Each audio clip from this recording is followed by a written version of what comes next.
تبارک و تعالیٰ نے ارشاد فرمایا کہ وَإِذْ قَالَ رَبُّكَ لِلْمَلَائِكَةِ إِنِّي جَاعِلٌ فِي الْأَرْضِ خَلِيفَةً۔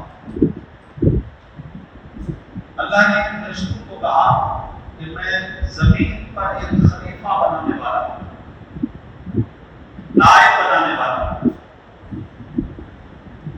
اب ایک سوال یہ ہے کہ خلیفہ اور نائب کیوں بنایا جاتا ہے؟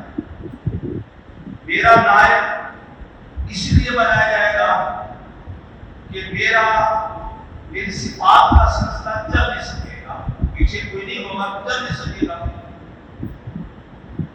میری نیابت نہیں کر سکے گی، میری صفات کا سلسلہ نہیں کر سکے گا، میری خصوصیات کا سلسلہ نہیں کر سکے گا، اس لیے یہ نائب بنایا جاتا ہے، خلیفہ بنایا جاتا ہے۔ اللہ تبارک و تعالی عز و جل کو ضرورت نہیں تھی، اس نے جو خلیفہ بنایا ہے وہ اپنی نیابت کے لیے نہیں، اس کو ضرورت نہیں تھی، اللہ کو حاجت نہیں تھی۔ اللہ کا کائنات کا نظام اور اللہ کی جتنے یہ بنایا ہوا سسٹم ہے وہ چلتا رہے گا، اس نے چلایا جب تک چاہا چلتا رہے گا، اور جب وہ اینڈ کرنا چاہے گا تو کل من علیہا فان، قیامت بقا کر دے گا، سب شے موقوف ہو جائے گی۔ تو پھر اللہ نے خلیفہ کیوں بنایا؟ یہ بات سمجھنے کی۔ جب ہم کہتے ہیں اللہ کی بارگاہ میں بزرگوں کا وسیلہ پیش کرو تو ہمیں کہتے ہیں کہ اللہ ڈائریکٹ نہیں سن سکتا، اللہ جو ہے وہ براہ راست اللہ تبارک و تعالی سے رابطہ نہیں ہو سکتا کہ ہم کوئی وسیلہ ڈھونڈیں، کوئی درمیان میں سبب ڈھونڈیں، درمیان میں کوئی ضرورت ڈھونڈیں اور حاجت ڈھونڈیں۔ یہ بات یاد رکھیے گا، اللہ تبارک و تعالی عطا کرتا ہے، اللہ دیتا ہے، اللہ تبارک و تعالی نوازتا ہے، اللہ تبارک و تعالی ہر شے دیتا ہے، لیکن اس سے لینے کے لیے ہم میں وہ ضرورت نہیں ہے، اس سے لینے کے لیے ہم میں وہ قابلیت نہیں ہے، اس سے لینے کے لیے ہم میں وہ ٹیلنٹ نہیں ہے جس کی وجہ سے اللہ سے ہم براہ راست لے سکے، براہ راست اخذ کر سکے، براہ راست جو ہے اس سے فیض یاب ہو سکے۔ یہ ہم میں کمی ہے، اللہ کے دینے میں کمی نہیں ہے، اس کے عطا کرنے میں کمی نہیں ہے، اس کے نوازنے میں کمی نہیں ہے، ہم میں کوتاہی ہے، ہم میں قصور ہے، ہم میں کمی ہے۔ یہ کمی کیسے پوری ہوگی؟ اس لیے درمیان میں اللہ نے نبیوں کو اپنا نائب بنایا تاکہ جو تم حاصل نہیں کر سکتے نبی حاصل کریں گے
زمین پر ان کو اتارنا تھا، زمین پر اللہ نے آدم علیہ السلام و تسلیم کو کفار کو یہاں چھوڑنے کے لیے، بد کردار کو یہاں چھوڑنے کے لیے، اور اللہ کے نافرمان و رسولوں کو رسول کے نافرمانوں کو چھوڑنے کے لیے آدم کو اتارا گیا۔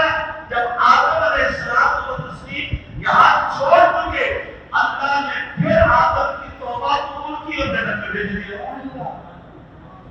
وہ جہاں سے آئے تھے وہاں چلے گئے، جہاں سے آئے تھے وہاں چلے گئے۔ سیدھی سیدھی بات ہے، آدم علیہ السلام و تسلیم جب جنت سے تشریف لائے، جنت سے ان کو بھیجنے میں ایک حکمت تھی، حکمت کا صدور ہونا تھا۔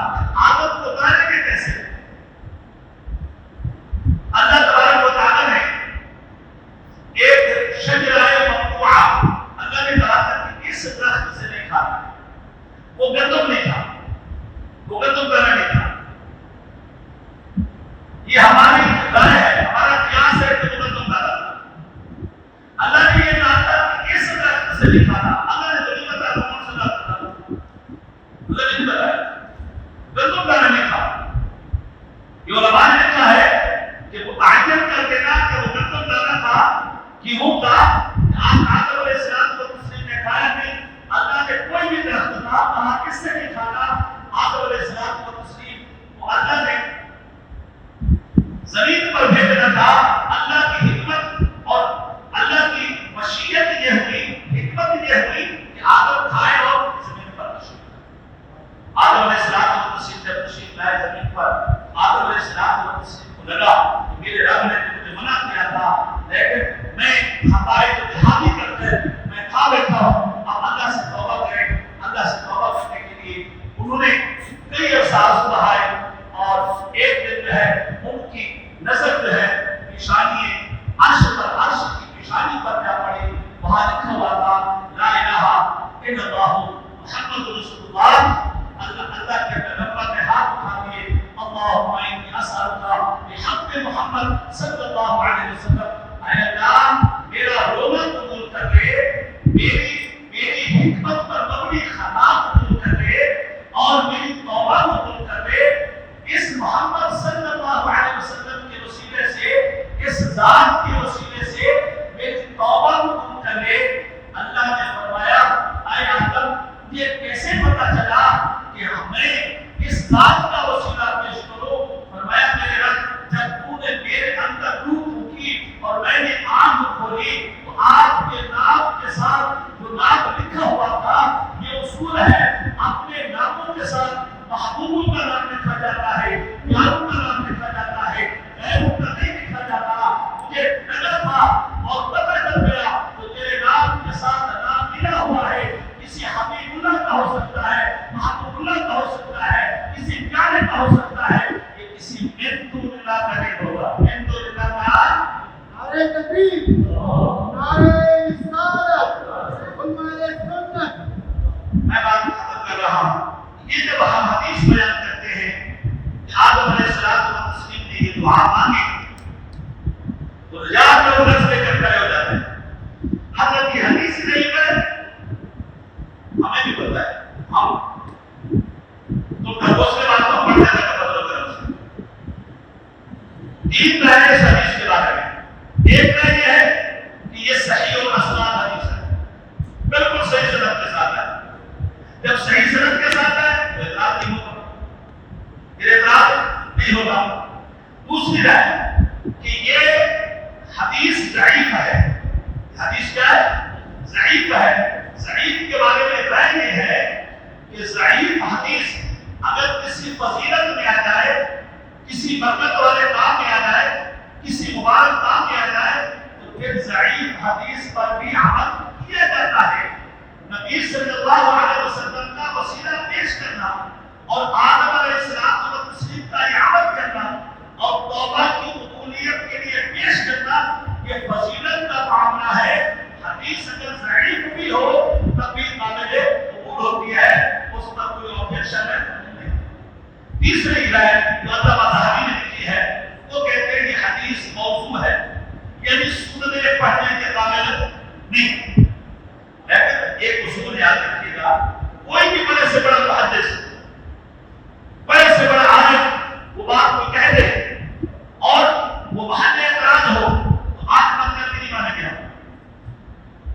آخرت